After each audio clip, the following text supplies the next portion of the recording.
Stop. Just stop for a moment. I know you have things to do. I know the weight of your life is heavy right now. I know there are messages you haven't answered, bills that keep arriving, people who keep demanding, and a quiet place inside you that wonders if any of it will ever get easier. But I need you to stop. Because what I am about to say to you is not something that can be heard while you are running. It cannot be received when your hands are full of busyness and your mind is buried under everything the world has placed on top of it. What I am about to say requires stillness. It requires you, the real you, the one underneath all of the noise, to simply be present. So take a breath, a real one. Let your shoulders drop, unclench your jaw, release whatever you've been holding tightly in your chest since the moment you woke up this morning, or maybe since long before that. Good. Now listen. I am speaking to you today not by accident. You did not find this message. This message found you. I want you to understand that. In all the infinite content of the world, in all the videos and words and voices competing for your attention in every moment, I brought this one to your eyes, to your ears, to your heart, right now, on this specific day, at this specific moment in your life. That is not a coincidence. I do not operate in coincidences. I am God, and I have been waiting with great patience, with great love, and with great purpose to speak these exact words to you. You are not here by mistake. You are not a background character in someone else's story. You are not the leftover, the forgotten one, the one who always seems to be standing just outside the circle of warmth, while everyone else seems to find their place in the sun. I know that is how it has felt. I know that has been the quiet ache you carry. This sense that perhaps the blessings are for other people, that the breakthroughs happen to other families, that the love and the abundance and the peace that you see in glimpses was never really designed with you in mind. I want to dismantle that lie today. Not gently, not carefully around the edges. I want to pull it up by its roots and hold it in the light so you can see it for what it truly is, a lie. Nothing more. A lie that has stolen years from you, that has kept you small, that has made you hesitant and apologetic and afraid to fully believe that something extraordinary could be yours. I chose you, not as a second option, not after looking around and settling. I chose you with full knowledge of every mistake you would make, every time you would fall, every season of doubt, every moment of wandering away from me. I looked at the entirety of your life, the beginning and the end, and everything in the middle, and I said, yes, that one, that is the one I want. So today, I am speaking to you as your Father, as your Creator, as the one who formed you with His own hands and breathed His own breath into you, and set you apart before you ever drew your first lungful of air. I am speaking to tell you that what is coming for you is greater than what you have been through. I am speaking to tell you that the story is not over. In fact, the best part hasn't even begun yet. I know the year you've had. I know the years you've had. The seasons that felt like endless winter, when the ground was frozen and nothing grew, and you kept your hands in your pockets and looked at the sky and wondered if spring was ever truly going to come for you. I felt every one of those moments with you. I was there in the hospital waiting rooms. I was there in the arguments that never quite resolved, in the silences that stretched too long between people you loved. I was there when you lay awake at 3 in the morning and stared at the ceiling and tried to calculate how things were going to work out and couldn't find a number that added up. I was there, and I want you to know something important about all of those moments. Every single one of them was building something in you that could not have been built any other way. Not punishment, not abandonment, not neglect on my part, building. The kind of deep, structural building that happens underground, in the dark, in the places nobody sees, before anything beautiful appears above the surface. You are being built, beloved, and what is being constructed in you is extraordinary. Stay with me, because I have so much to say to you today, and you need to hear all of it. Let me take you somewhere for a moment. before the mountains existed, before the oceans filled their basins, before the first star ignited in the darkness of space and sent its light racing outward in every direction. Before any of it, there was a moment when I thought of you. Not as an idea, not as a general concept. I thought of you, your specific face, your specific laugh, the way your eyes look when you are thinking deeply about something, the particular shape of your joy and the particular weight of your sorrow. I thought of the gifts I would place inside you, the purpose I would assign to your years, the people your life would touch, the ripples that would spread outward from your existence in ways you will never fully see this side of eternity. And then I made you. On purpose, with intention, with tremendous love. I want you to sit with that for a moment because the world has worked very hard to convince you of the opposite. The world has systems and algorithms and timelines and comparisons, and so many of them have sent you the same message over and over in different packaging. You are not enough. You are behind. You are ordinary at best and broken at worst. You should be further along by now. You should look different, achieve more, earn more, be more. And you, because you are human and you live inside time and you can feel the sting of comparison, have believed some of those messages, maybe more than some. Maybe you have built a whole inner architecture out of them, a structure of self-doubt so familiar by now that it feels like truth. Today I am taking that structure apart, brick by brick, because I know who I made. I know what I put inside you, and I am telling you from a vantage point that sees the beginning and the end simultaneously. You were not an accident, and you are not a mistake, and the life I designed for you is not a consolation prize. Think about the things that make you who you are, the way you feel things deeply when others seem unbothered, the way you notice beauty in small things, a particular quality of light, a kindness between strangers, a piece of music that lands somewhere behind your ribs. The way you care, sometimes too much, for people who don't always deserve it. The stubborn hope you carry even after it's been disappointed. The way it keeps returning no matter how many times the world has tried to extinguish it. I put those things in you. They are not weaknesses. They are not flaws. They are the fingerprints of my hands on your life. They are the evidence that you were made by someone who cares about beauty and depth and compassion and resilience. You were not assembled on an assembly line. You were crafted. And everything that has happened to you since the moment you arrived in this world, every experience, every joy, every sorrow, every moment of warmth and every moment of cold, has been either given by me or permitted by me. And all of it, has been woven together in service of the purpose I placed inside you before you were born. I know that can be hard to hear when you are standing in the middle of something painful.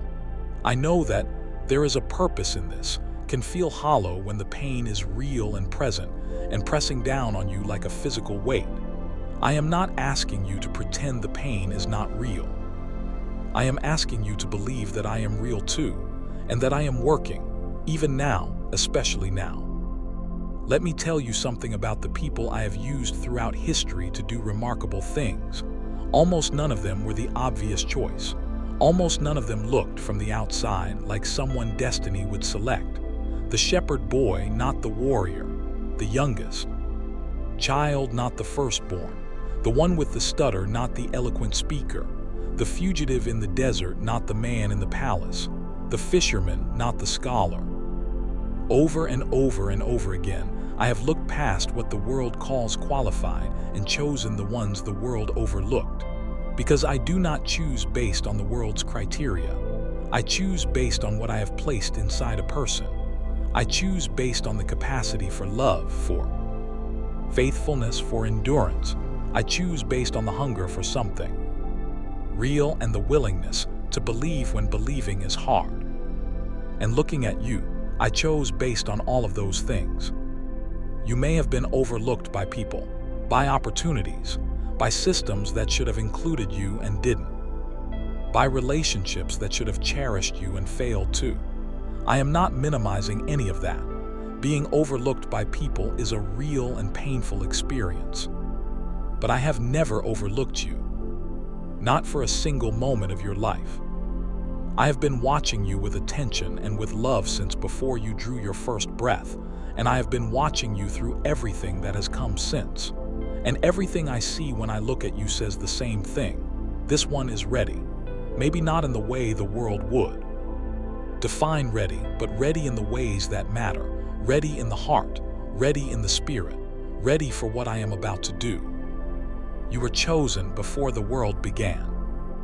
And what was written over your life before you were born, that is still the plan. Nothing that has happened, nothing that has gone wrong, nothing that has been lost or broken or delayed has erased a single word of it. The plan stands, and it is beautiful. I want to have an honest conversation with you now. Because if I only tell you that everything is wonderful and blessed and covered in light, without acknowledging the real weight you have been carrying, you will feel the gap between what I am saying and what you are living, and you will wonder if I truly see you. I do see you. I see the exhaustion, the kind that sleep doesn't fix because it is not the exhaustion of the body but of the spirit, the kind that comes from hopping and being disappointed, and hopping again and being disappointed again, until the hope itself begins to feel dangerous. Until you learn to keep your expectations small, because small expectations hurt less when they are not met. I see that. I see the loneliness, even among people. The way you can be in a room full of voices and still feel a particular silence around you, as if there is a glass wall between you and real connection, and you can see warmth through it but cannot quite reach it. The way you have sometimes lain in the dark and felt that nobody truly knows you, the real you, the deep you, the one that exists below the version you show the world. I see you. I see the financial pressure, the way money anxiety hums beneath everything, coloring every decision, shrinking the options, making you feel trapped in a smaller life than the one you can sense waiting for you somewhere. The calculations you run in your mind without choosing. To the numbers that never quite work, the gap between where you are and where you need to be. I see the grief for people who are gone, for versions of your life that didn't happen, for relationships that ended or never fully began, for the younger version of you who had dreams that have not yet come true, and the complicated feelings around that, not just sadness but sometimes anger, sometimes shame. I see all of it, and I want you to know I have not been absent from any of it. Now I want to explain something to you. Not to justify suffering. Suffering does not need justification. And I am not a distant God who sends pain as lessons and walks away. But I want you to understand the nature of the path I often call my chosen ones to walk.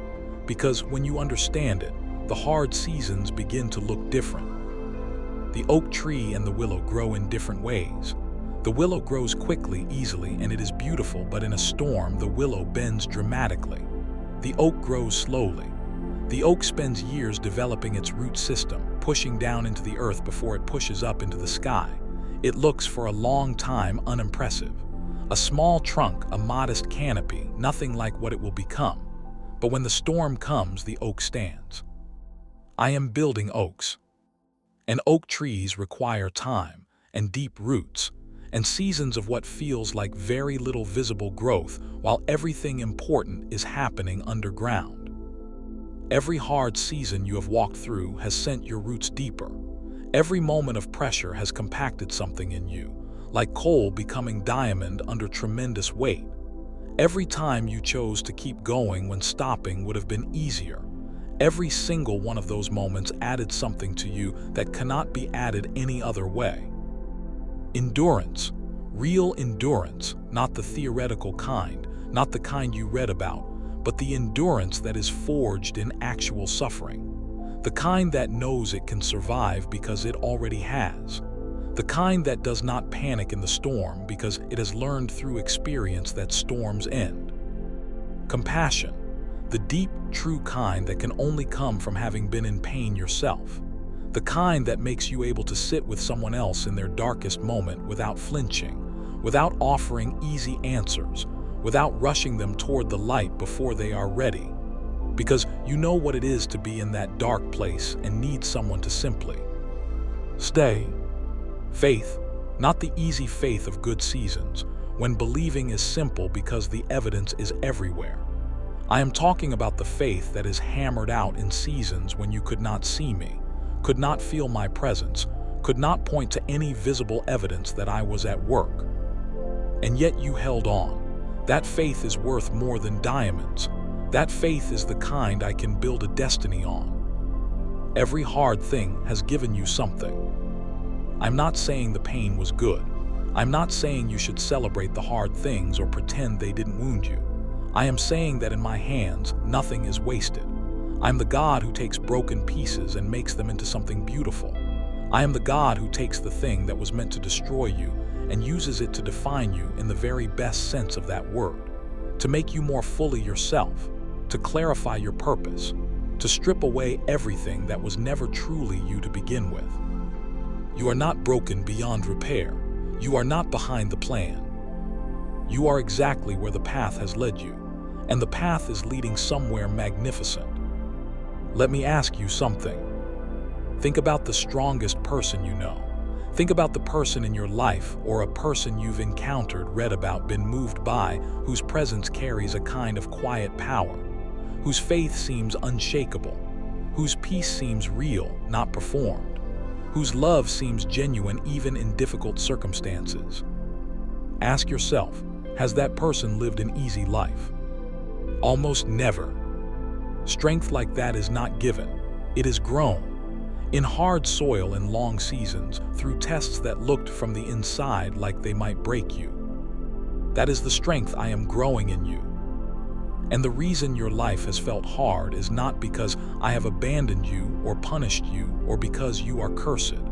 It is because I have trusted you with a path that is building something real, something deep, something that will last. The easy path builds nothing but comfort, and I did not make you for comfort.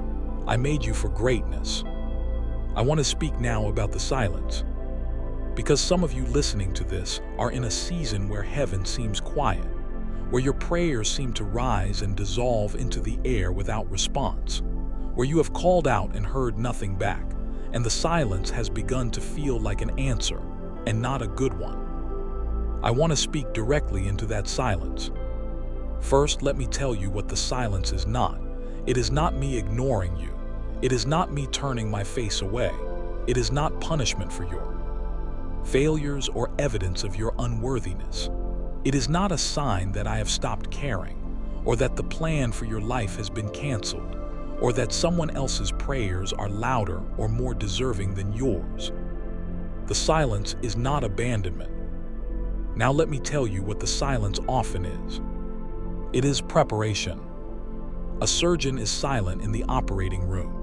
A craftsman working on something delicate goes quiet, deeply focused, attending to details that require absolute concentration. A gardener planting seeds in the fall does not stand over the ground daily, calling out to the seeds, urging them visibly upward. The work is happening in the dark, in the quiet, below the surface where no one can see. The silence in your life right now is not the silence of nothing happening. It is the silence of something so significant that it requires the full attention of heaven. There are things being arranged, things being prepared, things being moved into position for your life that you would not believe if I described them to you right now. Things that require timing so precise that they cannot be rushed. And so there is silence. But in the silence, beloved, everything is moving. I want to talk to you about what to do in the silent seasons, because the silent seasons are dangerous in a very specific way. They are the seasons when the enemy of your soul works hardest to fill the silence with his own voice. When I am quiet, he gets loud. He fills the space. With fear, with doubt, with discouragement. He turns up the volume on every insecurity you carry, every past failure, every reason why this might not work out. He floods the silence with interpretations. God has forgotten you. You asked for too much. The blessing is for everyone except you. Do not let him define the silence. What you do in a silent season determines what you are ready for when the silence ends. The people I have used most powerfully throughout history were people who remained faithful in the silent seasons, who kept showing up, kept believing, kept walking forward even when they could not see where their feet were landing. They did not let the silence convince them that the story was over. Moses spent 40 years in the desert before I spoke to him from the burning bush. 40 years of what must have felt like the most ordinary, invisible life imaginable. A man who had once lived in a palace, now tending sheep in the wilderness, far from everything that had seemed like his destiny. And in those 40 years, I was doing something inside him that the palace never could have done. I was building the humility, the patience, the dependence on me that a leader of 2 million people is going to need. Joseph spent years in a pit and a prison before he stood before Pharaoh. Years. The promise I had given him, the dreams I had put in him as a teenager, must have seemed like a cruel joke as he sat in a cell for crimes he did not commit. But those years were not wasted years. Every day in that prison was building something. Character, wisdom, the ability to steward authority without becoming corrupted by it. When he finally stood before Pharaoh, he was ready. Not just for the position, but for the weight of it. I am building you for the weight of what is coming. The silent season is the season of becoming. It is the season where the superficial gets stripped away, and what remains is what is truly and permanently you. It is the season where your dependence on me deepens in ways that the busy, fruitful seasons never could achieve. Because in the busy seasons there is too much noise, too many visible results, too easy to feel like you are managing fine on your own. The silence forces you back to the foundation. And I am the foundation.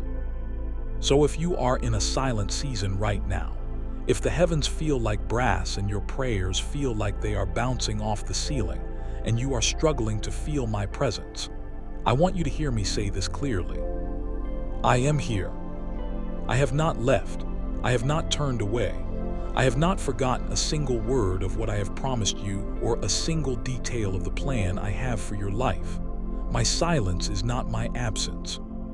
I am here and I am working, and the silence will end. And when it ends, when the season shifts and the light comes, and the things I have been preparing begin to arrive in your life, you will look back at this silent season and understand it differently. You will see the gift in it. You will see what was built in you during these quiet days that could not have been built any other way. Hold on. Just hold on. The silence is not the end of your story. It is the space between chapters, and the next chapter is coming, and it is worth the wait. I want to talk to you about the people and forces that have worked against you. The ones who doubted you, the ones who underestimated you, the ones who spread lies, who tried to sabotage, who laughed when you fell and hoped you would stay down. The ones who took things from you, your confidence, your opportunities, your peace. The ones who left. Ones who betrayed. I want to talk about them. Not with bitterness. I am not asking you to fan the flame of resentment, but with clarity. Because here is something they do not know. Here is the thing that all of the opposition in your life has missed. And it is the most important thing. You cannot stop what I have ordained. You cannot stop it from the outside. You cannot stop it from the inside. You cannot detour it with rejection, or suffocate it with discouragement, or drown it in a flood of difficulty. You cannot stop what I have set in motion over a life, because I am the God who makes a way in the wilderness and rivers in the desert. I am the God who turns mourning into dancing and ashes into beauty. I am the God for whom no door that I open can be shut, and no plan that I have established can be overthrown. Every person who doubted you was working with incomplete information. They saw what was visible, the struggle, the stumbling, the season of difficulty, and they formed a conclusion. But they could not see what I placed inside you. They could not read the plan written over your life. They could not know that what looked like defeat was actually preparation. That what looked like an ending was actually a turning point, that the very weakness they mocked was the place where I was about to demonstrate my power most clearly. They assessed you with human eyes. and human eyes cannot see what I see. I want to speak specifically to those of you who have been rejected, turned down, passed over, told no in places where yes felt like life itself, the job that went to someone else, the relationship that ended, the opportunity that closed before you could walk through the door, the community that made you feel like an outsider, the family member who said you would never amount to anything.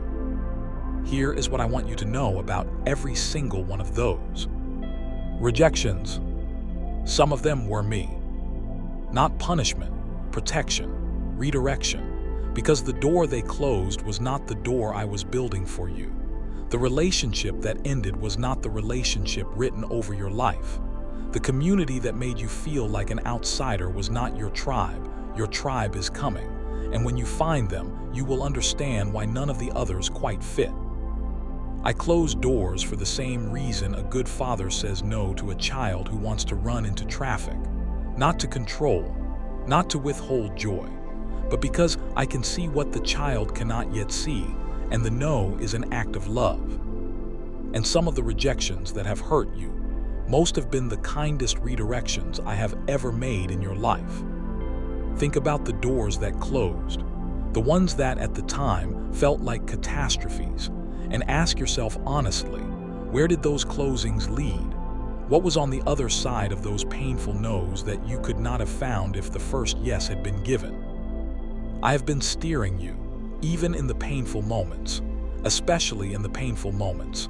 Every closed door has been a hand on your shoulder, gently, firmly, turning you toward the right direction. And I want to say something now to the enemy forces that have worked against this person I am speaking to. Because make no mistake, there are spiritual forces that recognize the potential in a life I have marked for greatness, and they work against that potential precisely because they are afraid of it.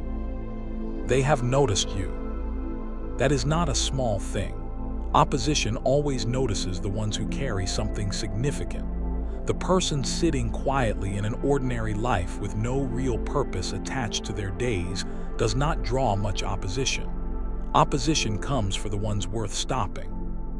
You have been opposed because you carry something worth opposing. But I want the enemy to hear this clearly, and I want you to hear it even more clearly. Everything he has sent against you has failed. Every weapon has fallen short of the mark. You are still here. You are still standing, even if you are standing by sheer will and barely. You have not been destroyed. You have not been finished. And I am not done. The things he has thrown at you have not landed where he intended. They have been redirected, every single one of them, and used as fuel for the very fire they were meant to extinguish. He thought he was sending rain to drown your flame. I turned it into steam that is powering everything forward. What your enemies don't know is that I am fighting for you. What they don't know is that the plan for your life has never been in jeopardy, not for a single moment. It has looked threatened from the outside. From the inside, from where you were standing, it has felt threatened. But from where I stand outside of time, seeing the beginning and the end together, the plan has never wavered. You are going to make it. Not barely, not by the skin of your teeth. You are going to make it fully, completely, with everything I promised you intact. Your enemy's worst nightmare is coming. You whole, healed, standing in everything I designed for you, more powerful and more free and more joyful than they ever feared you could be. That is what is coming. Midnight. You know what I mean when I say that word. Not the actual hour on a clock, though sometimes it has been that too, the actual 3 in the morning, lying awake, alone with the loudest and most frightening thoughts. But midnight as a concept, midnight as an experience. The darkest point, the place furthest from yesterday's light and furthest still from tomorrow's dawn. The hour when everything feels most uncertain, most final, most impossible. Midnight has a particular quality of darkness, doesn't it? A particular weight. There is a reason that the things we most dread seem most real at midnight, that the fears that are manageable in daylight become enormous in the dark, that the losses we carry seem heaviest in those silent hours. Some of you are in your midnight right now. Not metaphorically, really. You are in the deepest, darkest hour of a season, and you cannot see the dawn. You have been in this dark for so long that part of you has started to wonder if maybe this is just what your life is now. Maybe the light you remember was a chapter that has permanently closed, and this gray, this heavy, this hard, is what is left. I need you to listen to me very carefully right now. Midnight is not the end. Midnight is the turning point. In the physical world, midnight is not the beginning of the darkness. It is the end of it. The moment after midnight, even by 1 second, is already closer to the dawn than any moment that came before it. The darkest point is simultaneously the turning point, and every second that passes after midnight is a second closer to morning. This is not poetry. This is spiritual reality. The darkest moments in a person's story are almost always the moments immediately preceding the most significant breakthrough. The pressure that feels like it will crush you is the pressure of a miracle preparing to birth itself into your life. The place where you feel most lost is often the exact place where the path becomes clear. The moment of what feels like total surrender is often the moment where I begin to move most powerfully. Because at midnight, you stop relying on yourself. And that exact moment is when I can do my best work. There is a story I want to tell you about a man in a prison at midnight and his friend beside him, both beaten, both in chains, both having done nothing to deserve the darkness they were in. And in the midnight of that prison, in the deepest darkness, instead of cursing their situation, instead of spending the dark hours rehearsing the injustice of it all, they sang. And an earthquake came, and the chains fell off, and the doors opened. I am not telling you this story because I want you to perform happiness when you are in pain. I am not telling you that your breakthrough is conditioned on you pretending everything is fine. What I am telling you is this. There is something that happens in a human spirit when it chooses, in the deepest midnight, in the most impossible circumstance, to turn toward me instead of away from me. When it chooses to speak praise instead of despair, hope instead of hopelessness, not because the circumstance warrants it, but because the heart has decided to trust what it cannot yet see. Something shifts. In the spiritual atmosphere around your life, something shifts. The earthquake comes, not always in the way you expect, not always immediately, but it comes. The chains begin to loosen, the doors begin to move, things that were locked begin to open. I want to ask you something honest right now. In your midnight, in the darkest place you are currently navigating, are you turning toward me or away from me? I'm not asking this with judgment. I understand why people turn away. When the pain is severe enough and the silence has lasted long enough, turning away is a natural human response. Shutting down the hope because hope hurts too much. Going through the motions of faith without the substance of it. Building walls against me because the expectation of my movement has been disappointed too many times. I understand all of that. But beloved, I need you to know, turning away from me in the midnight does not make the midnight shorter. It makes it longer. It cuts off the very source of the light that ends it. Turn back toward me.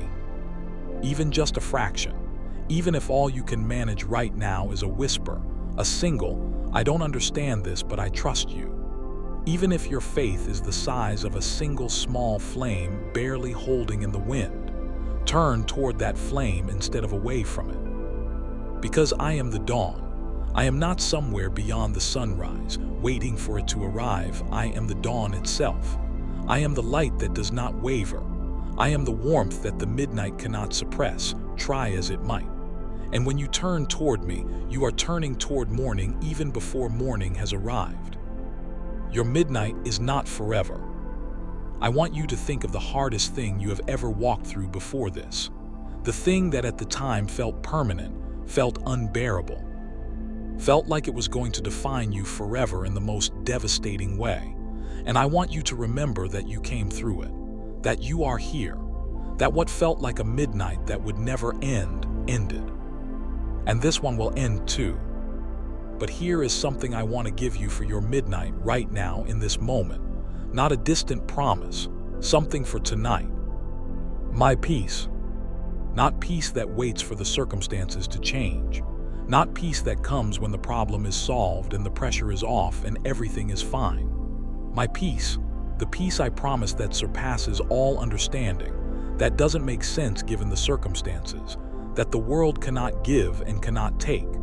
The peace that kept Paul singing in a prison cell. The peace that walked 3 young men through a furnace and left them unburned. I am offering you that peace right now, in the midnight, in the middle of everything that is unresolved and uncertain and heavy. Receive it. Let your body settle. Let your breathing slow. Let the tightly wound coil of anxiety in your chest begin, just slightly, to release. Not because anything has changed, but because the God who holds your future is in the room with you, and He is not worried. And if He is not worried, then the worry you are carrying is a weight you were never designed to carry alone. Give it to me. Give me the fear. Give me the unanswered questions. Give me the plans that aren't coming together, the relationships that aren't healing, the money that isn't there, the health that isn't restored, the dream that feels like it's dying. Give me all of it right now and let me carry it. Because midnight is almost over. And the dawn I have planned for you is worth every dark moment you have walked through to get there. I want you to see yourself the way I see you. Not the way you see yourself in your hardest moments, when self-doubt amplifies everything broken and minimizes everything beautiful. Not the way others have seen you at your worst and filed that version as the final report. Not the version you present to the world polished, managed, carefully edited, and not the version that only knows your failures and your fears. I want you to see yourself the way I see you, because the gap between those two perspectives is enormous, and living your entire life in the wrong perspective is one of the great tragedies I watch happen to people I deeply love. So let me describe what I see. I see someone who has survived things that would have undone a lesser person, situations that required more strength than you knew you had, and you found it anyway, reached down deeper than you thought possible and came up with enough to keep going. I see that. I see the times you chose to get back up when staying down would have been far easier. Those are not small things. In my economy, those are extraordinary acts of courage. I see someone who loves, even when love has cost them greatly, who keeps their heart open even after it has been bruised, who keeps choosing connection even after being burned by it, who keeps extending kindness even to people who have not been kind in return. Do you know how rare that is? Do you know how much of the world closes off, hardens, builds walls, and stays behind them? You have kept your heart open. That is a remarkable thing. I see someone who prays, even in the seasons when you weren't sure anyone was listening, even when the words felt inadequate, even when you weren't sure what to ask for, even when what came out was more confusion and pain than polished petition. You kept coming. You kept reaching. That persistent, sometimes desperate, sometimes tentative reaching toward me. I have received every single one of those moments. Not one of them went unheard. I see someone with gifts that have not yet found their fullest expression. Things living inside you that haven't yet had the room to unfold. Ideas that have been waiting for the right season. Capabilities that the difficult years have compressed rather than destroyed. I see those gifts. Very clearly, I put them there, and I am creating the conditions in which they will emerge in a way that surprises even you. I see someone who has been changing, even if the change has felt imperceptible from the inside. Even if you look in the mirror and see the same struggles, the same patterns, the same tendencies you've been trying to break for years. From where I stand, I can see the arc of your growth over time, and it is a beautiful arc. You are not the same person you were 5 years ago. You are not even the same person you were 1 year ago. Growth has been happening quietly, gradually in the deepest places, and the cumulative change is significant. I see someone who is more ready than they believe themselves to be. This is perhaps the biggest gap between how you see yourself and how I see you. You look at your readiness through the lens of your limitations, the things you still don't know, the things you still struggle with, the ways you still feel insufficient for the task you sense you were made for. You apply human standards of preparation and conclude that you need more time, more experience, more evidence of your own capability before you can move forward. I look at your readiness through a different lens. I look at your heart. I look at your willingness. I look at your capacity for faith. I look at what I have already deposited inside you and what I know I am about to release through you. And when I look at all of those things together, what I see is someone who is ready. Moses said he couldn't speak. Gideon said he was the least of his family. Jeremiah said he was too young. They were all right in human terms. Their self-assessments were accurate as far as human assessment goes. But I was not sending them out on human strength. I was sending them with mine. And what I said to each of them, I say to you now, I will be with you. That changes the equation entirely. The limitations you are cataloging are real. I am not asking you to pretend they don't exist, but I am asking you to factor me into the equation, because I will be with you. And when the God who created the universe, who spoke light into darkness and order into chaos, when that God says, I will be with you, what limitation survives that promise? Heaven sees you as capable of far more than you are currently living. Heaven sees you as the person who comes through this season.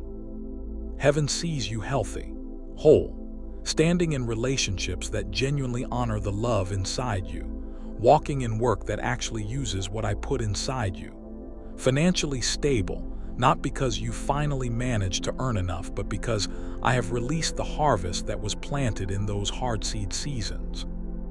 Heaven sees you free, free from the fear that has followed you, free from the shame you have been carrying about chapters that are over, free from the weight of other people's opinions and the prison of trying to manage what they think of you, free from the inner critic that has been running on a loop inside your mind for too long, repeating the worst things anyone has ever said to you, as if those voices deserve more authority over your identity than mine.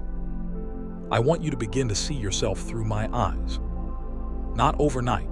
I know that is a process.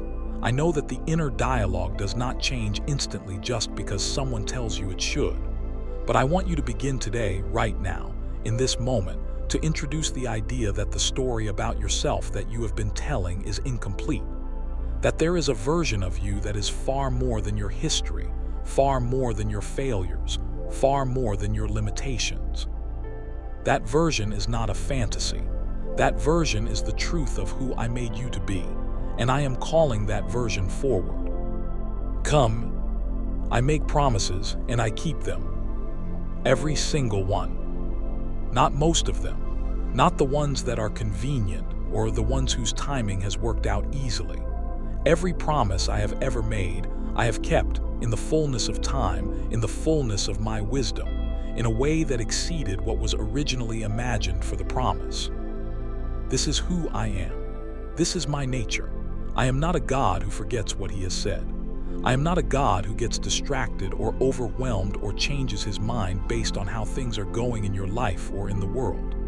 I am the same yesterday and today and forever, and the words I have spoken over your life stand with the same certainty as the sun rising tomorrow.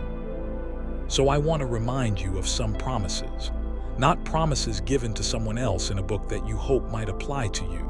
Promises that I am speaking directly over your life, right now, today.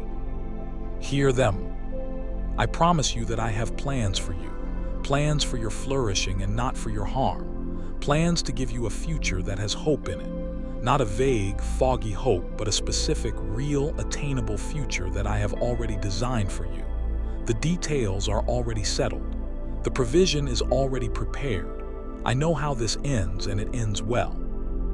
I promise you that nothing you have done, nothing that has been done to you, no failure and no wound and no chapter of your life that you are most ashamed of, none of it has disqualified you from the plans I have for you. My calling is without repentance. Once I place a purpose on a life, I do not take it back based on what that person goes through or fails at. The purpose stands. The calling stands. What looks like disqualification to human eyes is often exactly the thing that, in my hands, makes a person most qualified. I promise you that you will not lack what you truly need. This is a promise I make with full knowledge of your financial situation, with full knowledge of the gap between what is coming in and what is going out, with full knowledge of the fear you carry about money and security, and how you are going to make it through the coming months. I see all of that, and I make this promise anyway, not as empty consolation, but as a declaration of my intention and my capability. You will not be abandoned to need. I will make a way where you cannot see a way. Resources will come from directions you do not expect. Doors will open that no human hand opened. Provision will arrive in forms that carry my fingerprints all over them. Trust me on this, not because the circumstances currently make it easy to trust. Trust me because I have never failed to provide for the ones I love, and I love you. I promise you healing. For the body that has not been well, the healing I offer is real. I am the God who made every cell in your body. I know every molecule of your physical form, and I have not forgotten the pain you are carrying in it. I am the God who heals. Not always in the way or the timeline human medicine would design, but I am at work in your body, and I am working toward wholeness. For the heart that has been wounded, the healing I offer goes deeper than self-help and therapy and positive thinking, though I use all of those things. The healing I offer reaches into the places that nothing human can access, the wounds that feel like they are in the very roots of who you are. The hurts that come from so early in your life that you can barely identify them, only feel their effects. I can reach those places, and I am reaching them. Slowly, gently, without rushing, but with absolute certainty of outcome. Wholeness is your inheritance, not as something you have to earn or perform or achieve, as something I am walking you toward step by step, season by season. You are getting more healed with every passing year. Even when it doesn't feel like it, even when the triggers still fire, and the wounds still ache, the trajectory is toward wholeness. I promise you that.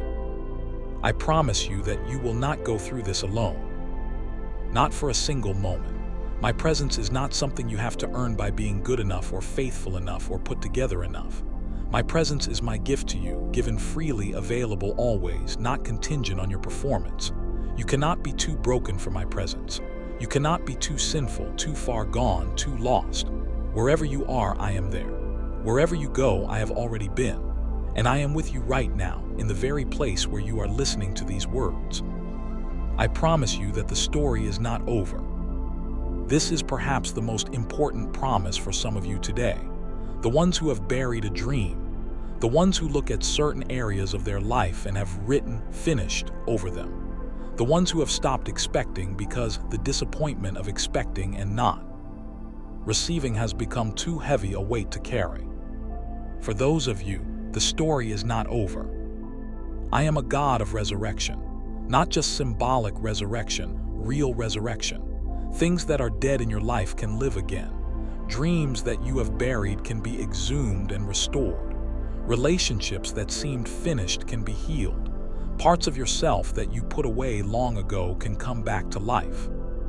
I specialize in doing the impossible in the very areas where people have stopped believing the impossible can happen.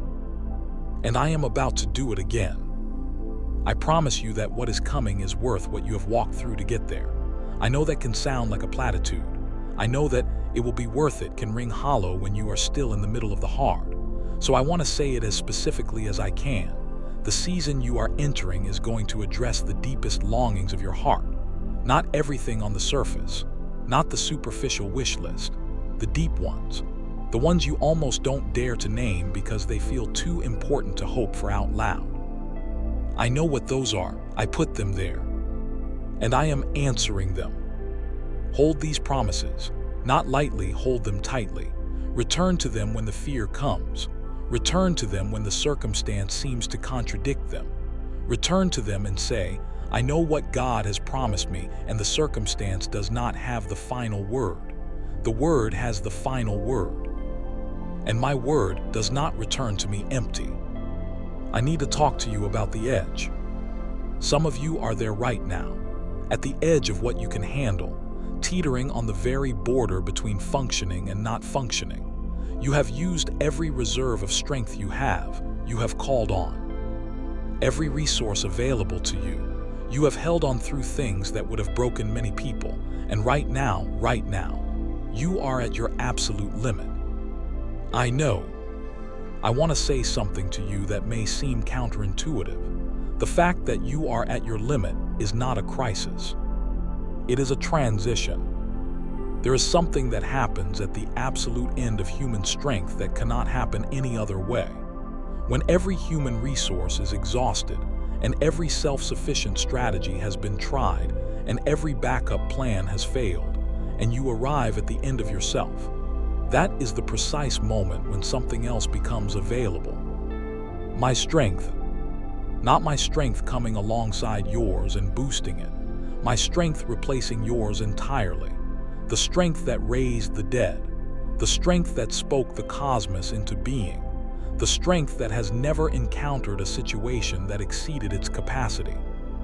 That strength is available at the end of yours.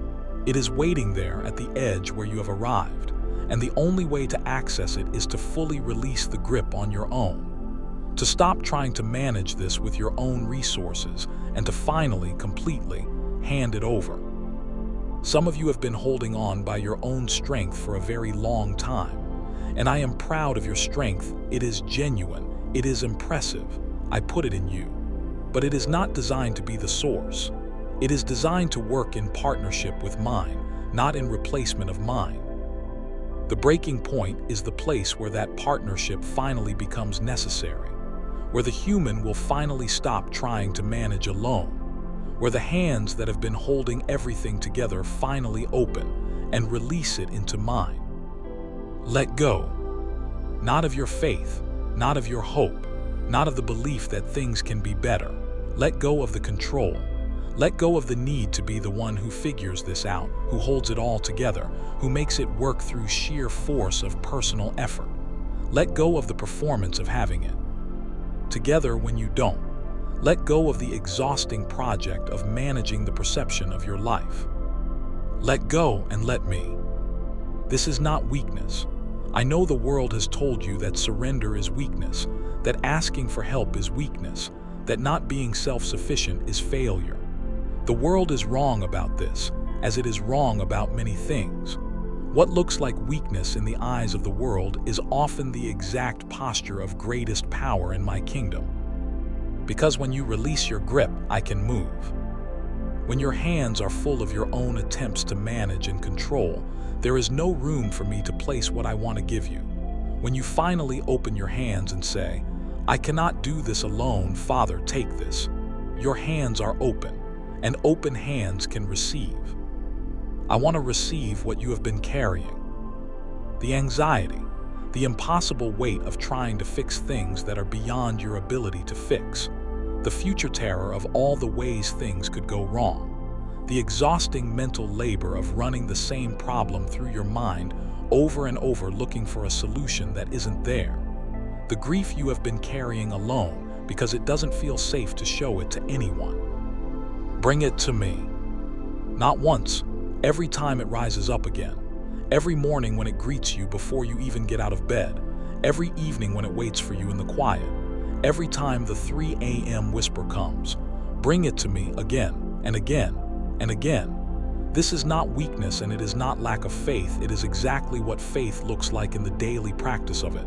Returning, bringing, releasing, trusting. You are at your breaking point.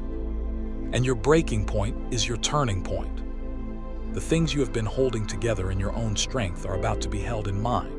And when they move from your hands to mine, you will see what happens when the God of the universe picks up what you have been trying to carry.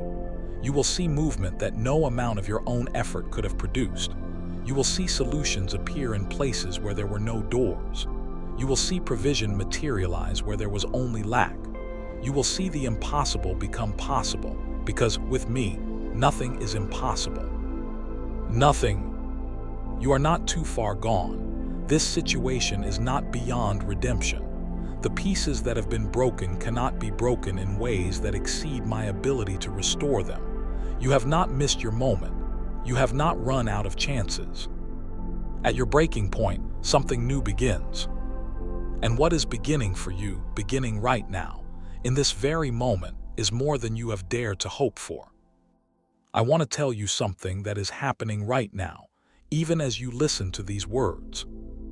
Even though you cannot see it, even though no evidence of it has yet appeared in your visible, physical life, even though from your vantage point, things look largely the same as they did last week and last month, and perhaps for a season now of feeling stuck and wondering when something would shift.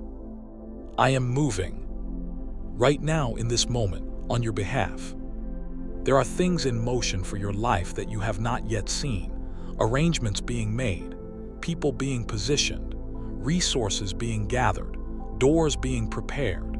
The mechanism of blessing is already running, already in process, already closer to you than you know. I want to be specific, because I want this to land in the real places of your life, not just in the abstract space of nice-sounding spiritual language. The financial breakthrough you have needed, it is not as far away as it feels. The provision is coming.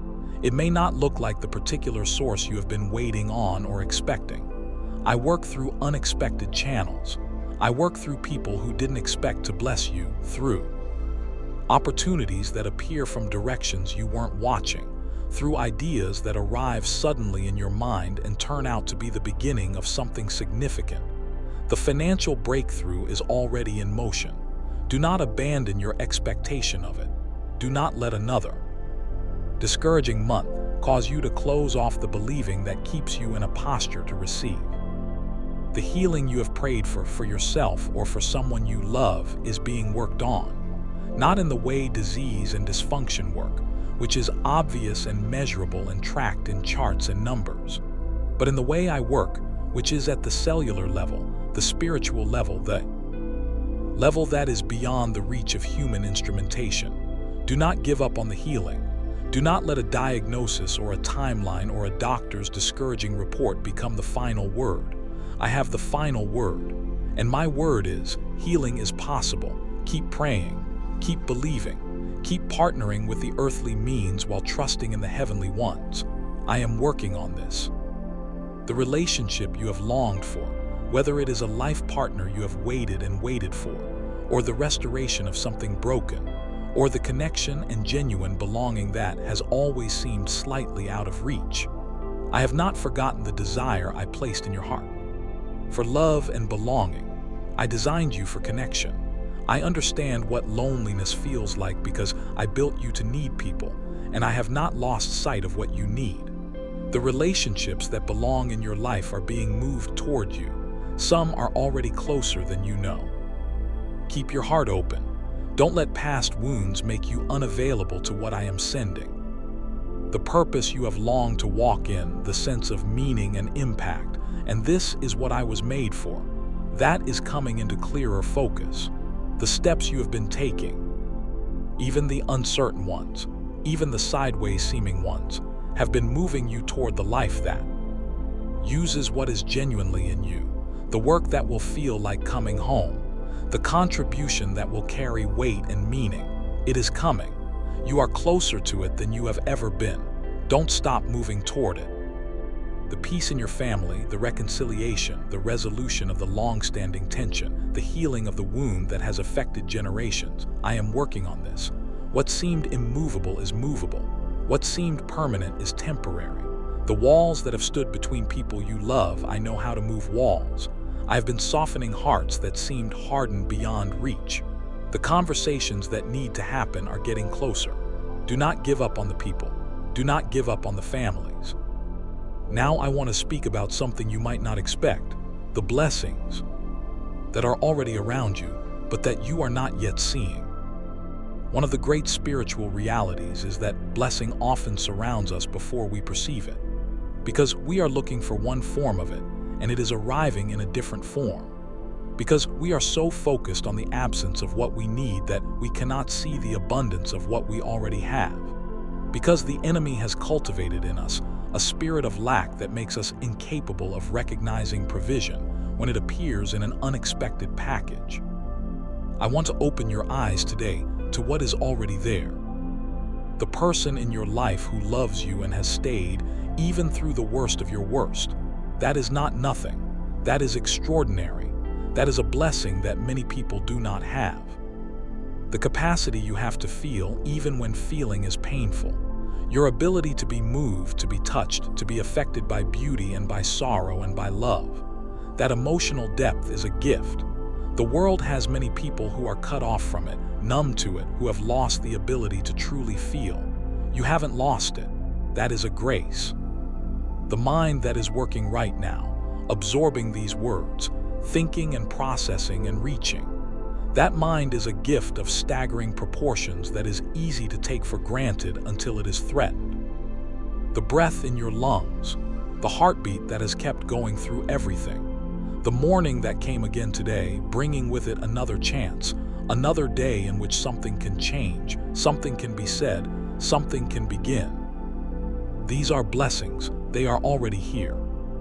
And the larger ones, the ones you are waiting on, the ones your heart longs for, they are already in motion. Do not lose your hope now.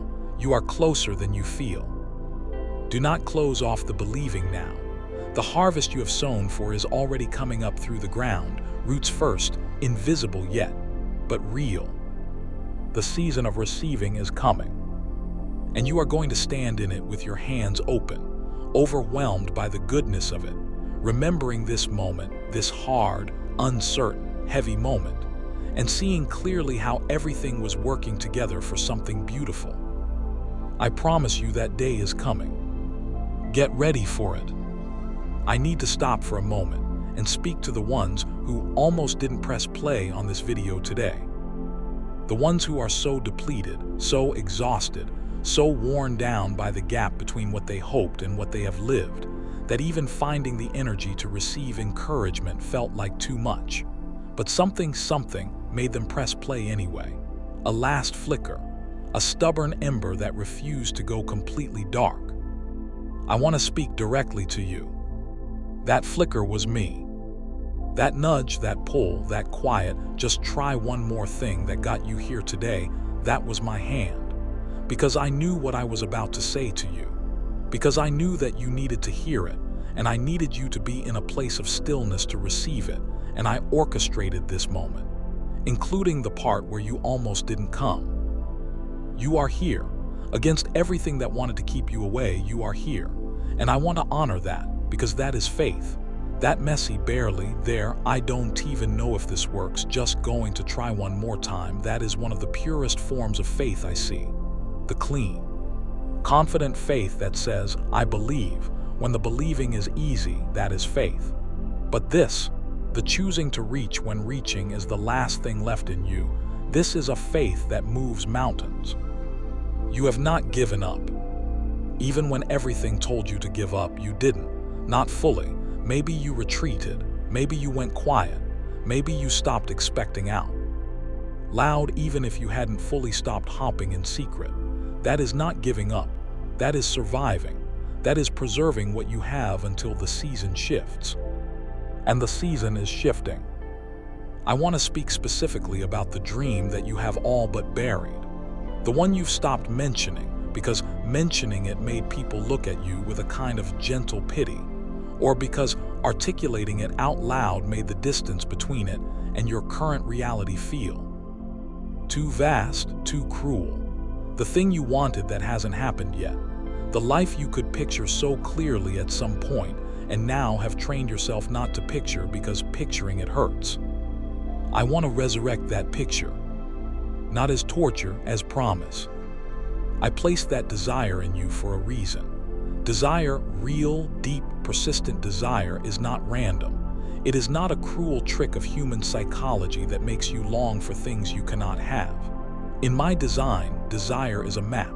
It points toward what you were made for, what your life is moving. Toward what I am building for you. The longing is directional. It is meant to orient you, not torment you. Allow yourself to want it again. Allow yourself, carefully, gently, with the protections that wisdom provides, to hope again. I know that sounds frightening after the number of times that hope has seemed to end in disappointment. But I want to ask you, has the hope itself ever been the problem, or has the timeline been the problem? Has what you hoped for been wrong, or has the assumption about when and how simply needed revision? Hope placed in me does not disappoint. The timing may not have been what you expected. The path to the promise may have been longer and stranger and harder than you imagined. But the promise itself, has it not still been there, somewhere, waiting? For those of you who almost gave up on your marriage, there is still a path. I have not forgotten the two people I brought together. I have not stopped working on the hearts involved.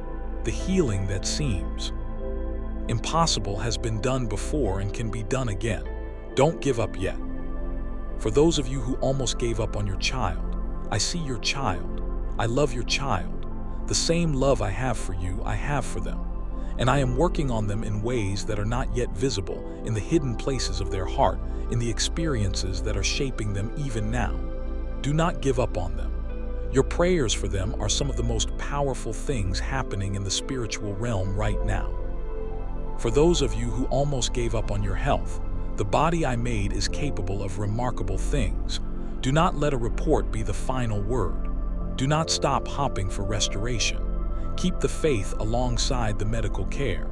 Keep asking me for what medicine cannot give. I am still in the business of miracles. For those of you who almost gave up on yourselves, please hear me. I have not given up on you. I have never given up on you. There is no version of you, no depth you've sunk to, no mistake you've made, no part of your story that fills you with the most shame that has changed my commitment to you and my belief in what you can become. You are worth fighting for, and I have been fighting for you. Don't quit 5 minutes before the miracle. We have come a long way together in these hours, and I want to close with something important, not a soft goodbye, not a general well-wishing. I want to close with a charge, a calling forward, a declaration of what I expect from you as you leave this moment and walk back into your life. Because this is not meant to be a moment of temporary emotional relief that fades when the music stops and the to-do list reappears. This is meant to be a turning point, a real one. The moment you look back on and say, that was the day something changed in me. So receive this now with your whole heart. Rise. Rise from the narrative that has kept you small, the story you have been telling about yourself, the one with your limitations as the main character and your past as the defining framework. That story was never the whole truth. It was a chapter in a larger narrative that I am writing, and the larger narrative is one of redemption and growth and purpose and genuine flourishing. Rise out of that small story and into the full one. Rise from the fear. I know it is real. I know it has teeth and claws and has convinced you many times that it was right to be afraid. But I want you to look at the fear today and say, out loud if you can, I see you, and I am choosing to trust God instead of you. Not because the fear is irrational, not because there is nothing difficult ahead, but because you have a God who goes before you, who stands beside you, who is your rear guard, and no fear that presents itself to you can survive contact with that truth if you let yourself really believe it. Rise from the comparison that has stolen your peace, the measuring of your insides against someone else's outsides, the scrolling and the watching and the quiet devastation of the gap between where you are and where they appear to be. Stop, just stop, because you are not running there. Race, you are running yours, and your race, the specific, unique, custom-designed race that has your name on it, is not behind theirs. It is simply different, and it is worth running with everything you have. Rise from the shame. Whatever it is, whatever chapter, whatever failure, whatever thing you have done or that was done to you that you carry like a mark, like a permanent record, like evidence that you are fundamentally flawed in some way that cannot be fixed. I am telling you, that chapter does not define you, not to me, not in the fullness of who you are. You are not the worst thing you've done. You are not the worst thing that's been done to you. You are my child, made in my image, covered by grace that is bigger than any sin and stronger than any wound. Rise from the shame. It has no claim on your future. Rise into your purpose.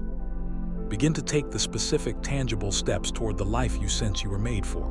Not all at once. Not with a plan so grand it paralyzes you before you begin. One step, today.